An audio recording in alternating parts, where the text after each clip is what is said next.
Alright, this is a video for Extreme Blazer 09. He asked me to do a review on this. This was originally a maxstone 10 from Exceed, and I upgraded the servo, ESC, motor, ESC and motor right there to the Valenian VXL system. I had this in it recently. I blew that playing in some sugar sand, so that was fun. Also, these C-hubs right here, they're a weak point on this truck, so I went ahead and bought some axial ones. But the problem with the axial ones is they don't actually bolt directly on. You have to shave out on this, there's a ring. It won't focus. Okay, well, there's a ring on the inside top part, and then you have to take off about a sliver from the very top to get the holes to line up with the holes in actually this.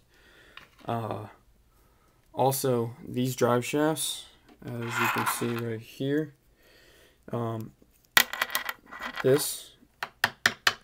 they're metal. These are metal drive shafts.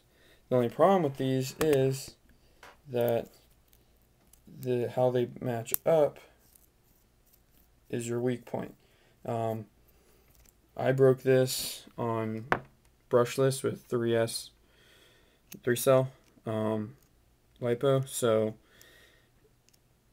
if you're planning on running just the stock battery, you're not going to have any issues with the drivetrain parts. This is the actual drive shaft. It's plastic, but also it's axial, which has a very good drive shaft in my opinion. And the axial drive shaft and this drive shaft, they slip into one another, so you can use these interchangeably. Comes with all metal links everywhere. It's 4 linked, so that's really nice. You can adjust where these holes sit, which adjusts how wide your wheelbase is. Like this is the tightest it can be, and it also gives you a straighter pinion angle, which is better for the truck. As far as power goes, it is set up for 4-wheel steering. All I need to do is pop this off, get the longer link servo plate and another servo, and I'm done. This is my tug point. This is where I do the tug of wars from. I haven't done much of those lately. These are the stock tires it comes with. These have these have the foam and just the hole drilled. These have foam and the hole sealed, and it gives it more of a realistic feel because it actually will hold air. The receiver, I have my Traxxas receiver in it because I wound up breaking the Traxxas receiver, and it was on my Bandit, so I needed something that could get a little bit of distance on that. And this radio that comes stock with this car there's no complaints to it. It works beautifully.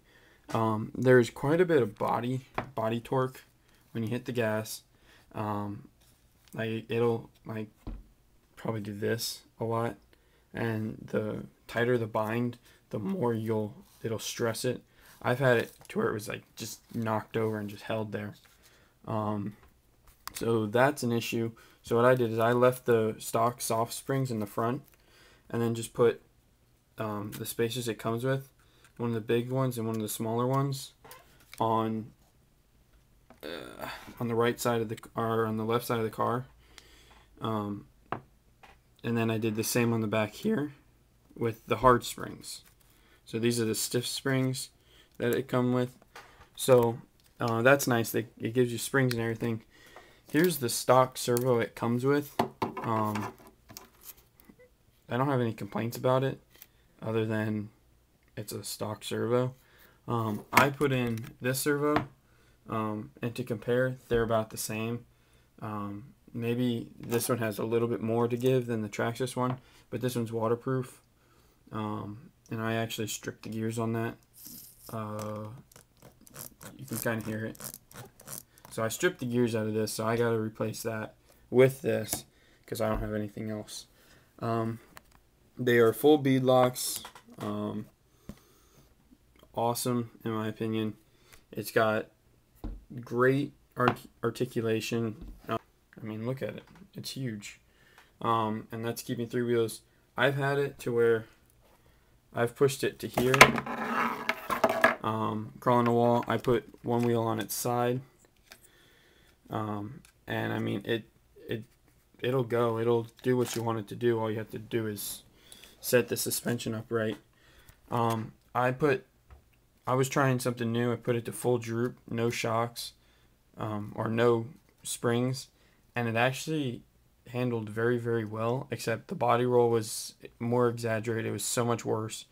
Whenever it was in a bind, like even trying to get up a wall, it would body torque over. So I don't suggest that.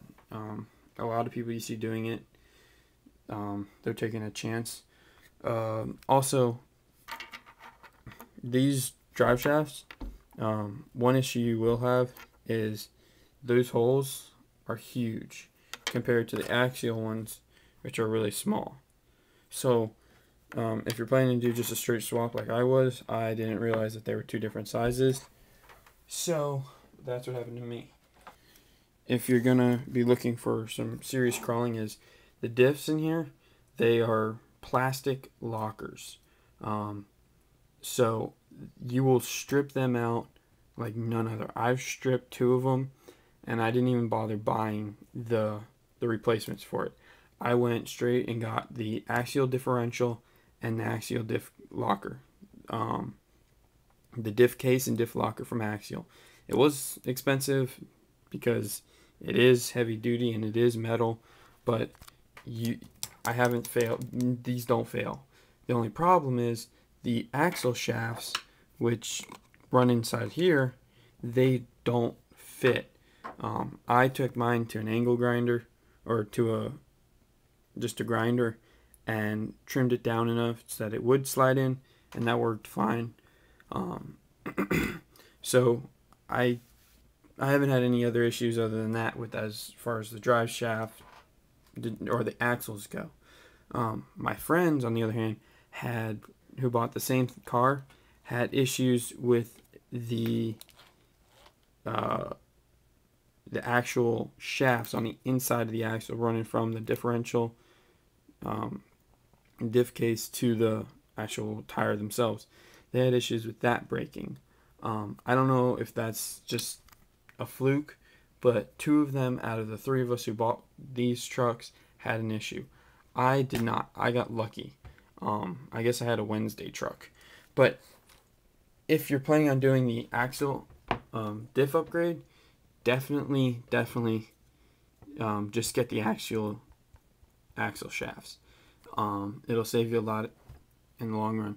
As far as ESC goes, the stock ESC is fine, but you can only run this.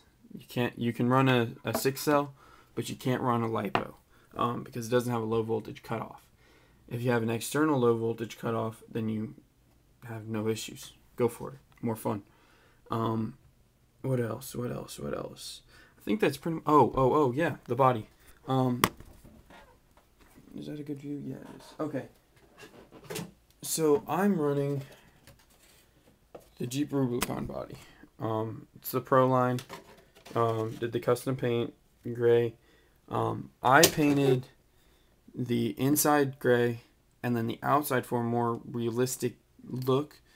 I put the black on the outside for the wheel wells. It looks kind of like it's scratched up real nice, and it gives it a rustic look, a more realistic feel. So I am going to put the body on real quick, and I'll show you where are the holes. Okay. So here's what I did. I side mounted it like this. Okay, so as you can see, the holes are there. But I slide it all the way out to this last hole and then lock it in. That makes it, I mean, you could still see that it is there, but it's as far out as I can get, so I'm not having this on the side, like it's sticking out. Also with this body, it's just too wide for this car. It actually wants to sit like actually on the outside, so this actually makes it fit better onto the car. If you do get this truck and you're planning on hard running it, definitely shafts, C-hubs, the diff case, upgrade to the axial, and then put the axial lockers in it. These posts, like I said, just go to the last hole and it looks fine. But it's all metal. It's all aluminum links. Everything's aluminum. Everything's solid. I've jumped this truck from like a 4-foot high hill, and I've jumped it straight down and just abused it, and I've had no issues with it as far as parts breaking that shouldn't break. All the parts I broke in, like a C-hub or an axle, was my doing. The servo was my doing, of course. The battery sits on this side stock. It's nice, but a lot of your weight is up high. And then all your electronics come on this side. Did the cheap man's mod for mud tires. I cut every other lug out of the side and every other lug out from the top too. I mean, it's the cheap man's mud tire. Definitely a good truck. Definitely an awesome starter. I got mine for $100 during, I think it was Christmas of last year or Christmas of 2 years ago or something like that. I've had no major issues as far as like the transmission, knock on wood. So yes, I suggest this truck. This for Extreme Blazer. He asked me to do a review because his son's looking at getting one, or he's looking at getting one for his son. So yes, great truck as a beginner, great truck as like a project. If you want to start small and work your way up, go for it. Have a blast. This is the perfect way to get into the hobby. Now, if you get discouraged by things breaking on you, you may want to shy away from it or fix everything right away, because it is an Exceed. It is not the best you can buy by any means. It's far from it. But as a beginning chassis, or as a beginning crawling car, it's perfect. I couldn't think of any better car. So this is my video of the review of the Max 10. It's pretty much an AX10 knockoff. I mean, that's the best way to describe it, with very few minor differences. But it can handle the 3S brushless, so don't be afraid of overpowering it or something, because it will take it. I can vouch for that. I mean, the brushless VXL system is sitting in there right now. I run it on 3S.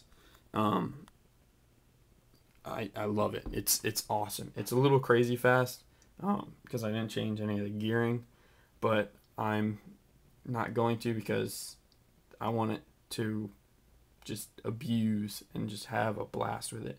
So this is what I feel is an awesome starter truck. Check it out, and I'll catch you later.